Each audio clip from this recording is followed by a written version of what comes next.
இன்னைக்கு தைப்பூசம். மறக்காம முருகன் கோவிலுக்கு போங்க. முருகனை கண்குளிர பாருங்க.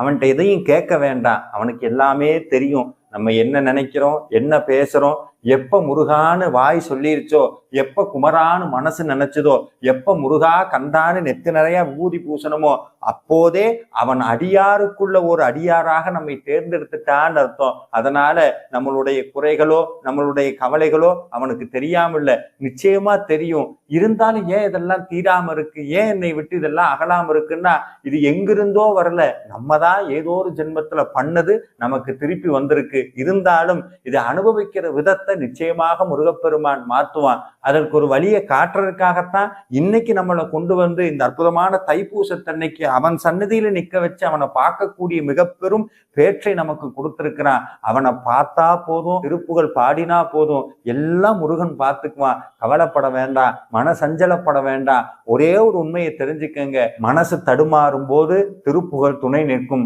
வாழ்க்கையில திசை தெரியாத போது வேல் வந்து வழிகாட்டும். கண்ணில் கண்ணீர் சொட்டும் போது கந்தனுடைய கை வந்து துடைக்கும். அன்பார்ந்த முருக அடியார்களே, இந்த அற்புதமான தைப்பூசத்தன்னைக்கு யாரெல்லாம் முருகான்னு சொன்னீங்களோ, யாரெல்லாம் விரதம் இருந்தீங்களோ, யாரெல்லாம் முருகான்னு ரெண்டு கையை தூக்கி முருகா முருகான்னு சொன்னீங்களோ, யாரெல்லாம் காவடி எடுத்தீங்களோ, யாரெல்லாம் பால் குடம் எடுத்தீங்களோ, அத்தனை பேரையும் கட்டி அரவணைத்து காப்பாற்று